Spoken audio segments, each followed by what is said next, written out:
उत्पत्ति की किताब उसका तीसरा अध्याय, उत्पत्ति किताब उसका तीसरा अध्याय।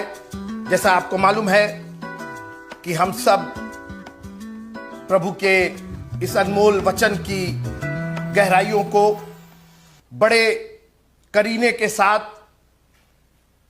और बड़ी ही एक यूं कहिए गंभीरता के साथ हम परमेश्वर के वचन पर धीरे धीरे बढ़ रहे हैं। जितना गहरे हम उतरेंगे उतनी आशीषें, उतना ज्ञान हमारा होगा और सब चीजें करीने के साथ, सब चीजें क्रमानुसार। बाइबल कहती है हमारा प्रभु हैप हैजर्ड वाला प्रभु नहीं है, हमारा प्रभु उटपटांग वाला प्रभु नहीं है। उसे मालूम है क्योंकि वो अनादि और अनंत है। उसे मालूम है उसको कहां से जाना है और कहां तक जाना है। और इसलिए हमारा प्रभु हमसे बहुत प्यार करता है और हमें वो चीजें देना चाहता है जो हमारी जीवन के लिए बेहतर से बेहतर है। जो कल्पनाएं मैं तुम्हारे लिए करता हूं, बाइबल कहती है, वो हानि की नहीं बल्कि लाभ की है। और आज एक बार फिर से उसने हमारे लाभ के लिए अपनी कल्पना अपने वचन के द्वारा हम तक पहुंचाया है। और मैं प्रभु का धन्यवाद करता हूं कि प्रभु ने यह इतना सुंदर एक माध्यम दिया है कि आप जो दूर दराज है, जो हो सकता है हमसे कई बार कई लोग मिले नहीं हैं और व्यक्तिगत हमारा कोई आपसे परिचय नहीं है, लेकिन खुदा ने आपके लिए भी इंतजाम किया कि परमेश्वर के वचन के द्वारा हम आप तक पहुंच सके। और हम पहुंचे ना पहुंचे, हमारे बारे में आप जाने या ना जाने, लेकिन परमेश्वर के वचन के बारे में आप जान रहे हैं, क्योंकि अंत में वही परमेश्वर का वचन आपको उस मार्ग पर ले जाएगा, सीधे मार्ग पर ले जाएगा। सकरा जरूर है मगर जो अनंत जीवन को पहुंचाता है। और इसलिए जब भी आप इस वीडियो को देखिए तो इस बात को ध्यान में रखिएगा कि यह परमेश्वर का कलाम है। और मैं यहां से हमेशा यही कोशिश करता हूं कि परमेश्वर के कलाम को बगैर कुछ उसमें काट छाट किए, लाग लपेट किए, उसमें कुछ कॉम्प्रोमाइज किए, कुछ उसके अंदर सुझाव दिए हुए, मैं सीधे सीधे परमेश्वर की बातें आप तक पहुंचाऊं। और इसीलिए हम पुराने नियम की पुस्तकों को एक के बाद एक क्रमानुसार देख रहे हैं, जिसमें उत्पत्ति की किताब सबसे पहली किताब है। और चूंकि उत्पत्ति की किताब से ही उत्पन्न हुआ सब कुछ, उत्पत्ति हुई, इसलिए हम बहुत तेजी से नहीं लेकिन बहुत धीरे धीरे उसको समझते हुए, और जैसा मैंने बार बार आपसे कहा है और मैंने निवेदन किया है कि मित्रों, हम इस 30 मिनट 35 मिनट 40 मिनट में हम सारी बातें नहीं कह सकते, मगर शुरुआत तो हम कर ही सकते। और मैं चाहूंगा कि आप अपने घरों को जाकर के जब भी आपको वक्त मिले, जब भी मौका मिले, मित्रों आप समझ नहीं रहे इसकी कितनी बड़ी आशीष है। ये वो परमेश्वर के द्वारा दी गई जीवन की रोटी है जो हमें शक्तिशाली बनाती है। ना सिर्फ हमें आत्मा में तो हम शक्तिशाली होते ही हैं, शरीर में हम तंदुरुस्त होते हैं। बहुत सी बीमारियां हमारे लिए इसलिए है कि हमारे अंदर पाप लगा हुआ है। आपको याद होगा यीशु मसीह ने झोले के मारे से कहा, उठ अपनी खाट उठा के चल, तेरे पाप क्षमा हुए। पाप की वजह से वो बीमारी थी। और आज बहुत सी बीमारियां, हम लोग चंगे होने चाहते हैं मगर पाप क्षमा नहीं कराना चाहते। पाप की बात मत कीजिए, ये मत कहिए कि ये बीमारी पाप की वजह से है। लेकिन मित्रों, कई बार हमारी शारीरिक दशा हमारे अपराधों के और हमारे पाप की वजह से है। और आज हम थोड़ी देर के लिए उत्पत्ति की किताब के तीसरे अध्याय पर इसी बात का अध्ययन करेंगे। यह अध्याय जब मैं पढ़ रहा था तो अक्सर आप ये सोचेंगे कि यह परमेश्वर के क्रोध का, परमेश्वर के दंड का, बिल्कुल ठीक है। प्राइमा फेसी जिसको कहा जाता है, प्रथम दृष्टिया आपको यही लगेगा कि यह परमेश्वर के दंड का एक अध्याय है। लेकिन मेरी दृष्टि में, मैं आपको मालूम है, मैं हमेशा एक नए तरीके से परमेश्वर की दया को देखना चाहता हूं, क्योंकि उसकी दया रोज बरोज मेरे और आपके लिए नई होती जाती है। और मेरे हिसाब से, मेरे अध्ययन से, यह परमेश्वर के प्यार का अध्याय है। It is the chapter of the love of God. आप कहेंगे इस पे कहां प्यार दिखाई दे रहा? बिल्कुल दिखाई दे रहा मित्रों। न्याय किया उसने, दंड दिया, मगर उस दंड के साथ आशीष भी थी। सबसे पहले एक बात यह जानिएगा कि बगैर दंड के न्याय नहीं होता है। फिर से सुनिएगा, बगैर दंड के न्याय नहीं होता है। अगर किसी न्याय में दंड नहीं है, अगर किसी कानून में दंड का प्रावधान नहीं है, तो ना तो वो कानून कानून है और ना वो न्याय न्याय है। क्योंकि न्याय का मतलब ही होता है अपराधी को दंड और जो अपराधी नहीं है उसको इनाम, वो बरी होगा, वही न्याय है। और यहां परमेश्वर ने बिल्कुल न्याय किया मित्रों, जाने नहीं दिया, छोड़ नहीं दिया, टाल जाओ, लेकिन एक दंड दिया। लेकिन याद रखिएगा, आज मैं आपको दिखाऊंगा उसी दंड के साथ साथ उसने अपनी बरकतें भी उसके अंदर जोड़ दी।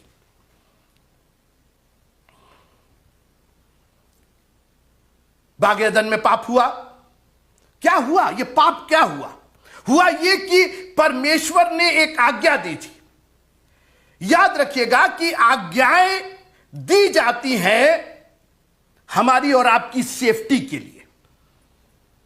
एक सीमा तय की जाती है। आज्ञा का मतलब किसी चीज की सीमा तय कर दी गई कि अब इसके आगे आप नहीं बढ़ेंगे। This is it. इसी लेन में आपको रहना है। और एक उदाहरण के द्वारा मैं आपको समझाना चाहता हूं। ये जो आप देख रहे हैं, ये जो आप फोटो देख रहे हैं और ये जो वीडियो देख रहे हैं, इसमें आप ये देखिए कि किस तरीके से ये सफेद लाइन जो हाईवे पर और फ्रीवे पर और रास्ते पर जो मार्ग पर बनी है, ये जो लेन जिसको कहा जाता है, जिसको एक पथ कहा जाता है, एक परिपथ कहा जाता है, ये लेन सीमा है कि आप इसी सीमा में रहेंगे। आप ये देखिए कि कई गाड़ियां एक साथ फर्राटे के साथ, पूरे आवेग के साथ, पूरे वेग के साथ चली जा रही हैं, मगर वो आपस में इसलिए नहीं भिड़ रही हैं, आपस में इसलिए दुर्घटनाग्रस्त नहीं हो रही है क्योंकि वो अपनी लेन में जा रही, अपने अपने पथ में, अपना अपना जो सीमा तैयार किया गया है उसी सीमा में है। और उत्पत्ति की किताब उसका दूसरा अध्याय, उत्पत्ति किताब उसका दूसरा अध्याय, थोड़ा बैकअप कीजिएगा, यहां पर दूसरा अध्याय और 15वीं आयत में पढ़ना चाहता हूं। तब यहोवा परमेश्वर ने आदम को लेकर अदन की वाटिका में रख दिया कि वह उसमें काम करे और उसकी रक्षा करे। अब आगे सुनिए 16वां पद।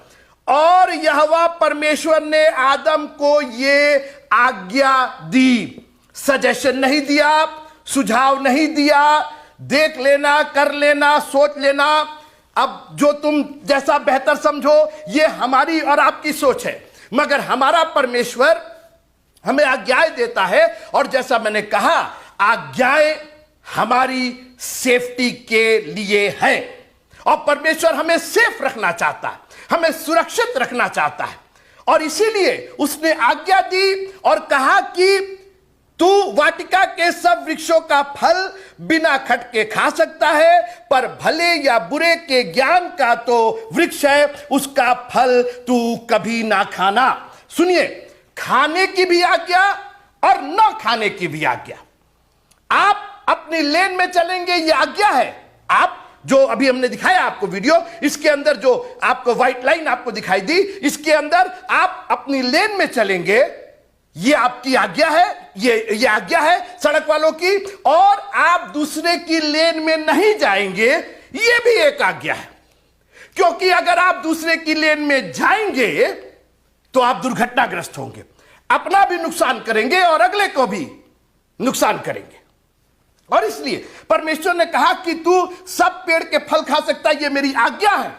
क्योंकि याद रखिएगा, वो पेड़ के फल तो परमेश्वर के थे, तो परमेश्वर को उनको देना था, और परमेश्वर ने दिया, अपनी आज्ञा के द्वारा दिया। मगर एट द सेम टाइम उन्होंने कहा कि तुम इस भले और बुरे के ज्ञान का पेड़ का फल कभी ना खाना। कभी का मतलब कभी भी, ये नहीं कि 2 साल के बाद, 4 साल के बाद, कोई एक्सपायरी नहीं दिया, बोला नेवर एवर ईट दिस। और जब उसने कहा कभी नहीं खाना, तो कभी नहीं खाना। और उसके साथ, जैसे मैंने कहा कि आज्ञा के साथ हमेशा दंड लगता है, आज्ञा के साथ हमेशा उसका परिणाम लगता है। अगर परिणाम नहीं है, अगर कॉन्सिक्वेंस नहीं है, तो आज्ञा आज्ञा नहीं है। वो कॉन्सिक्वेंस, वो परिणाम ही उस आज्ञा को सिद्ध करता है। और इसलिए आगे लिखा है, क्योंकि जिस दिन तू उसका फल खाएगा उसी दिन अवश्य मर जाएगा। यह दंड का प्रावधान है, एक परिणाम दिया कि आज्ञा नहीं मानोगे तो उसी दिन मर जाओगे। और आज मैं आपसे पूछना चाहता हूं मित्रों, आप परमेश्वर की कितनी आज्ञा मान रहे हैं? क्योंकि आज्ञा, परमेश्वर की आज्ञाओं का नाम मानना ही वन वर्ड, पाप। परमेश्वर ने जो आज्ञा दी है, और आज मैं आपको चैलेंज करना चाहता हूं, चुनौती देना चाहता हूं 10 हुक्म के लिए। वो 10 सजेशन नहीं है, वो 10 सुझाव नहीं है, वो 10 केवल बातें नहीं है, वो 10 आज्ञाएं हैं। और हर आज्ञा के साथ याद रखिएगा एक दंड का प्राविधान है। वो आज्ञाएं आपको अपने लेन में, उसी लेन में आपको चलना है। तू चोरी ना करना, उसका परिणाम आपको भुगतना पड़ेगा, उसका न्याय होगा। और परमेश्वर बाग अदन में आते हैं, प्रश्न होता है तू कहां है? और जानते हैं क्यों? क्योंकि वो उसी दिन मर गया था। यह परमेश्वर का पूछना, अभी तक परमेश्वर नहीं पूछता था कि तू कहां है, क्योंकि अभी तक आदम परमेश्वर के लिए आत्मिक रूप से जिंदा था। परमेश्वर आत्मा है, आदम में भी वही आत्मा थी, इसलिए वो आत्मा मैच कर रही थी। मगर आज वो आत्मा खत्म हो गई, वो आत्मा मर गई। और बाइबल कहती है आत्मा को मत बुझाओ, आत्मा एक दीपक है और आत्मा बुझ जाती है मित्रों। और परमेश्वर ने जो दंड दिया था वो तो वहीं कामयाब हो गया, वहीं लग गया। और याद रखिएगा, परमेश्वर की आज्ञा का उल्लंघन आपको सिर्फ मृत्यु देता है। मरने का शौक किसको है? ये सुसाइड जो आप कर रहे हैं ना, ये भी शौक से नहीं कर रहे हैं, आप मजबूरी से कर रहे हैं। शौक किसी को नहीं होता है, और वो भी एक गुनाह है। Thank you Jesus, hallelujah. तू कहां है? आज ये प्रश्न पूछा जा रहा। लोग पूछते कि कहते आदम तो मरा नहीं, बिल्कुल मरा। परमेश्वर आत्मिक रूप से बात कर रहा था, जिस दिन तू खाएगा उसी दिन तू मरेगा। और किसी ने एक और अच्छी बात कही है कि परमेश्वर की दृष्टि में एक दिन 1000 दिन के बराबर है, और आदम 1000 दिन तो जिए ही नहीं, 1000 वर्ष तो जिए ही नहीं, 900 में ही आगे जाकर के वो खत्म हो गए। तो वो शारीरिक रूप से तो बाद में मरे, आत्मिक रूप से पहले मर गए। और इसीलिए वो आत्मा बुझ गई, वो आत्मा चली गई। और इसीलिए आज हमें पवित्र आत्मा का दान चाहिए होता है, क्योंकि पवित्र आत्मा नहीं हमारे, आत्मा है, लेकिन पवित्र आत्मा हमें चाहिए होता है। और यीशु मसीह ने यही कहा, अपने जी उठने के बाद यरूशलेम में ठहरे रहना, तब तुम्हें सामर्थ मिलेगी और पवित्र आत्मा का दान मिलेगा। पतरस ने कहा, मन फिराओ, तुम में से हर एक अपने अपने पापों की क्षमा के लिए मसीह यीशु के नाम से बपतिस्मा ले, तो तुम पवित्र आत्मा का दान पाओगे। क्योंकि वो दान, वो पवित्र आत्मा तो हमसे बागे अदन में जुदा हो गया था। Thank you Jesus. याद रखिएगा, परमेश्वर की आशीषें जितनी कामयाब हैं, उतनी ही कामयाब उसके श्राप भी हैं। फिर से सुनिएगा, परमेश्वर की आशीषें जितनी महान हैं, जितनी बड़ी हैं, और जितनी कामयाबी इसके साथ हमारे ऊपर लगती हैं, उतनी ही कठोर और उतनी ही सच्ची उसके श्राप है, उसका कर्ज।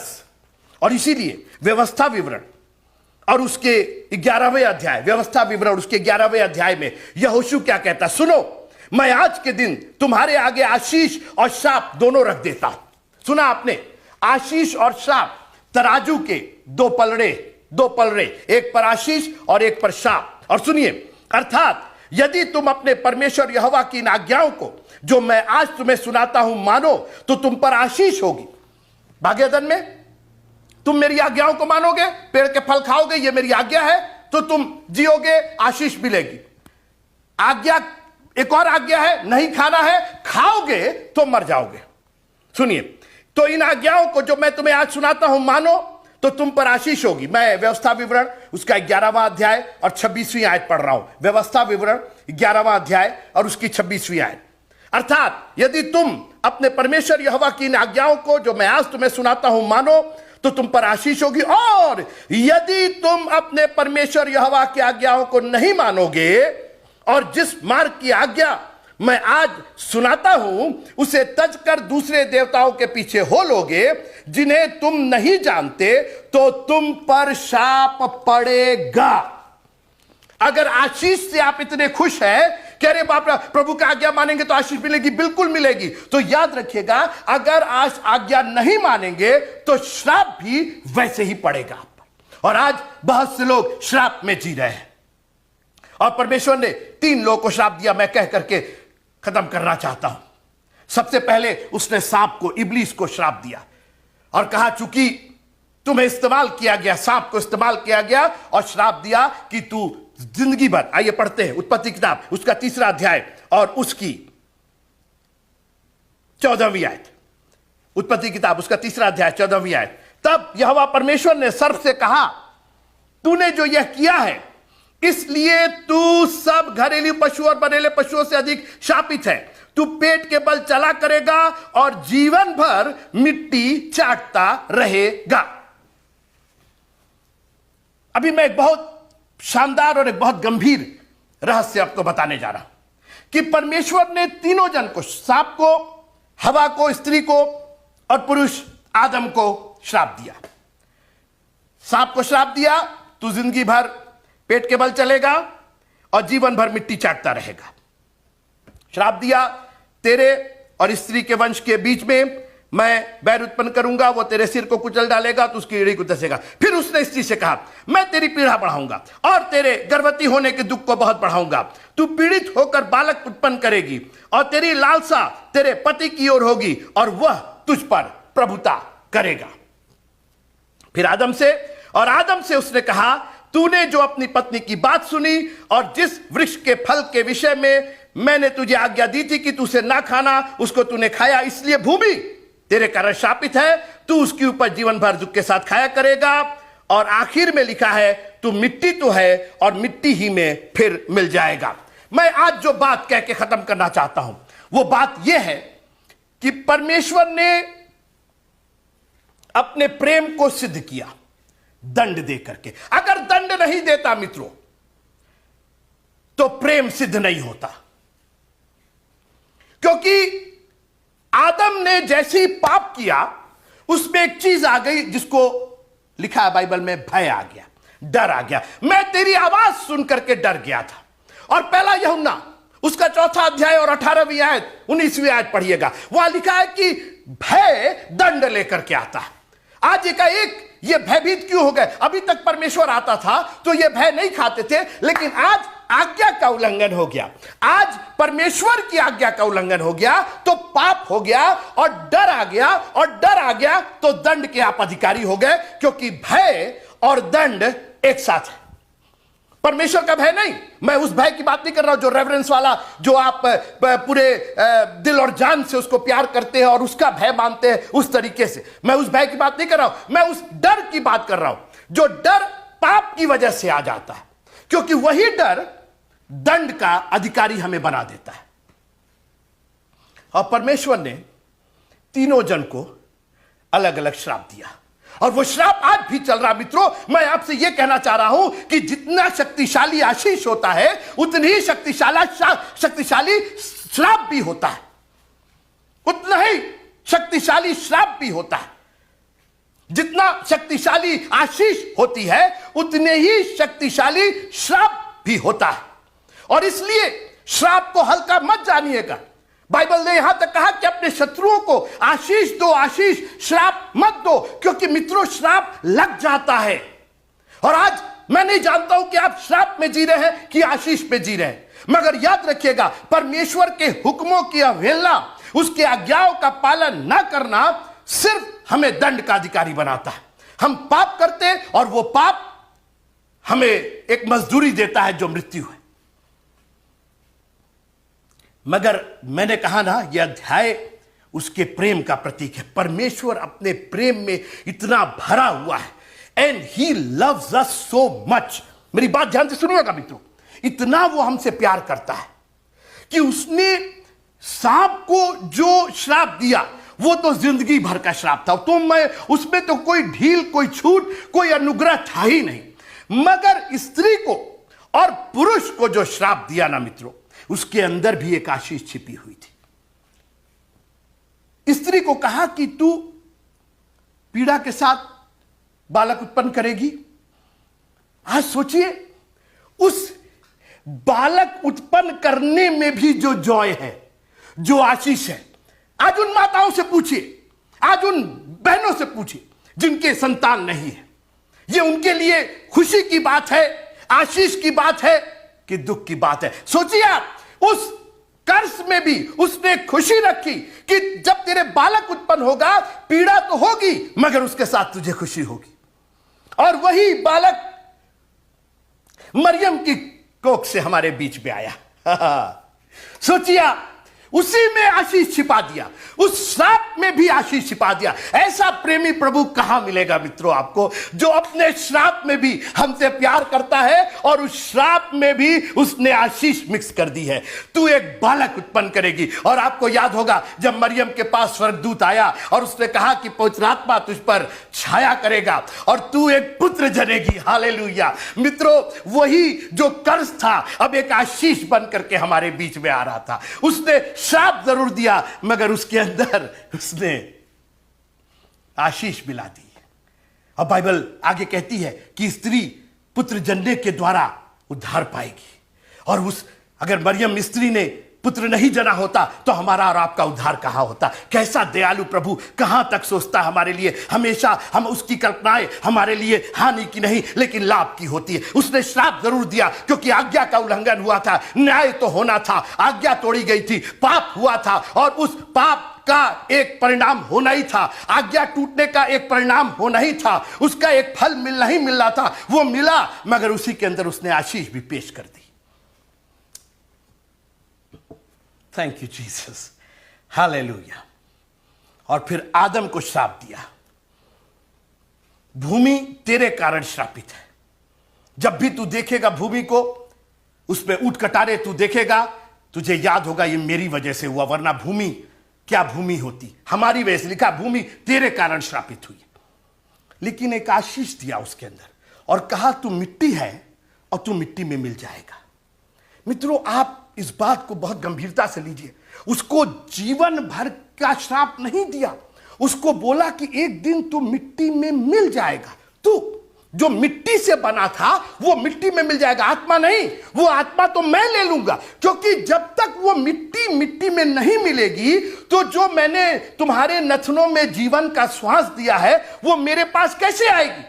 इसलिए उस मिट्टी का जो पात्र है, जो मिट्टी का बदन है, उसको मिट्टी में मिल जाने दो ताकि वो आत्मा मेरे पास लौट आए। और सब उपदेशक में लिखा है कि और आत्मा जिसने उसको दिया है उसके पास लौट जाती है। सोचिए मित्रों, कितना दयालु, कितना प्रेमी प्रभु है, कहां तक सोचता है। उसने कहा कि मिट्टी को मैं मिट्टी में मिला दूंगा मगर वो आत्मा मेरे पास आ जाएगी। और मित्रों, आज मैं आपको उत्साहित करना चाहता हूं कि आपकी आत्मा परमेश्वर के हाथों में सुरक्षित है। और इसीलिए यीशु मसीह ने क्रूस पर जाकर कहा, हे पिता, मैं अपनी आत्मा तुझे सौंपता हूं। और उसके बाद उसने कहा, तूने मुझे क्यों छोड़ दिया? क्योंकि मिट्टी का बदन तो मिट्टी में मिल जाना था। उसको जब कब्र में रख दिया, वो मिट्टी का बदन जो वो लेकर के आया था हमारे और आपके उद्धार के बलिदान के लिए, वो मिट्टी में मिल गया मगर उसकी आत्मा जिंदा होकर के आज हमारे लिए विनती कर रही है। मित्रों, आज हमारे लिए वो उद्धारकर्ता के रूप में है। और मैं आपको चुनौती देना चाहता हूं,